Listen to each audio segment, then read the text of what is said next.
নতুন একটি রেসিপি তৈরি হচ্ছে আজকে। রেসিপিটা কি সেটা আমরা এখন বলবো না, তবে আপনারা সাথে থাকুন, অবশ্যই নিজেরাই বুঝতে পারবেন। আশা করি নতুন রেসিপিতে ভিন্ন মাত্রার কিছু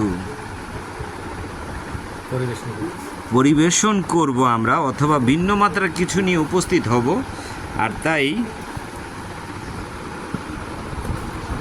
আমাদের সাথে থাকতে হবে একটু।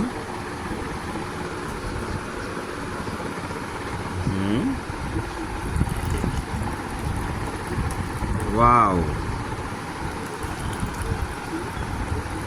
বাহ, চমৎকার একটি কালার।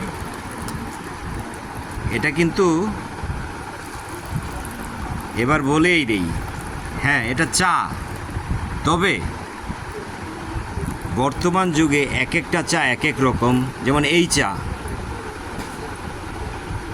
কি কাজে আসে ভাইয়া এই চাটা?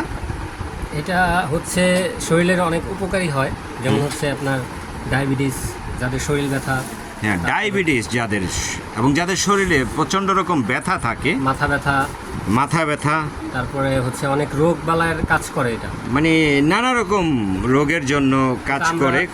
আমরা এটা অনেকেই জানি না যে আসলে এটার কাজটা কি, বা কি কারণে আমরা এটা খাই। এটা আসলে খুব সচরাচর কম দেখা যায়। আপনাদেরকে আমি দেখাচ্ছি জিনিসটা, দেখেন ঢালার সময় একটা কালার থাকে, তবে কিছুক্ষণ পর আবার আরেকটা কালার হয়ে যায়। এটা আসলে কালার হয় 4টা। তা আমি আপনাদেরকে দেখাচ্ছি। এখানে এখনও শেষ হয় না এই পরিবেশন করা, তবে ওইটা পরে করি। আগে আমি যেহেতু যাদের ডায়াবেটিস তারা হচ্ছে একটু চিনি কম দিয়ে খাবেন, আর যাদের ডায়াবেটিস নাই তারা আপনাদের পরিমাণ মতো চিনি দিয়ে খাবেন, তাহলে আশা করি জিনিসটা সুন্দর হবে, জিনিসটা ভালো হবে। সুন্দর কথা বলেছে। যাদের ডায়াবেটিস আছে, যদি চিনি তারপরও খেতে চান তবে সেটা খুব সামান্য দিবেন, আর চিনি ছাড়া খেতে পারলে সবচেয়ে ভালো।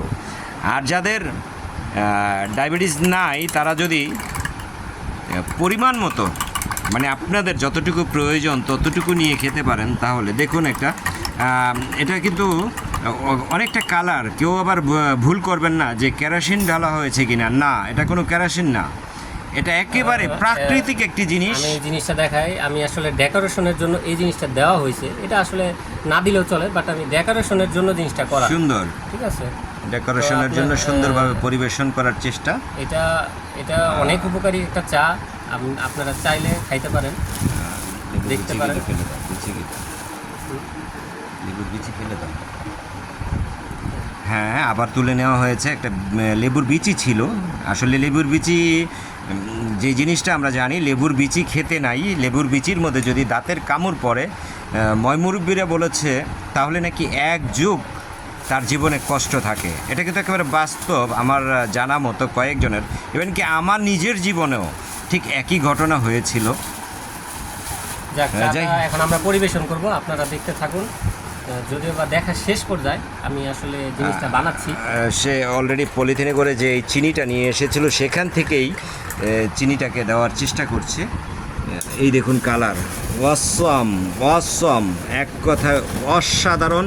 এবং সবচেয়ে বড় কথা হচ্ছে এই জিনিসটা কি দিয়ে তৈরি হয়েছে, এটা যদি আপনারা জানেন অবাক হয়ে যাবেন। তো এটা একটা সারপ্রাইজ, এটা আমরা এখন বলছি না, তবুও যে এত কষ্ট করে এই জিনিসটা তৈরি করেছে, আমরা সেই জনি ভাইয়ের মুখ থেকেই শুনতে চাই যে সে কি বলে। তো জনি ভাইয়া, তো আসলে এই যে জিনিসটা তৈরি করেছেন, এটার মধ্যে কি চা পাতা ব্যবহার করেছিলেন? এটার মধ্যে কোনো চা পাতা নাই, একদম নর্মাল সুন্দর। তবে এটা হচ্ছে একটা গাছের জিনিস, যেটা হচ্ছে গাছ থেকে এটা জন্ম নেয়, এবং ওইটা থেকেই আমরা তৈরি করা গাছের সামান্য একটা জিনিস। এটা আপনাদের সিক্রেটটা এখন রাখলাম, এটা বলবো না।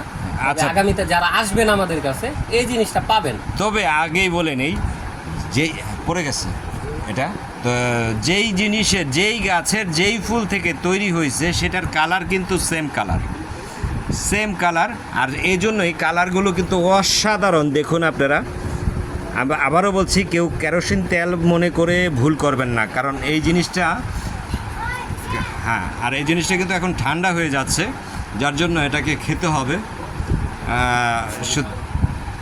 তো যাই হোক, যদি আমাদের এটা ভালো লাগে সাথে থাকবেন, আর অন্যদেরকেও দেখার সুযোগ করে দিবেন, এই আশা রাখি।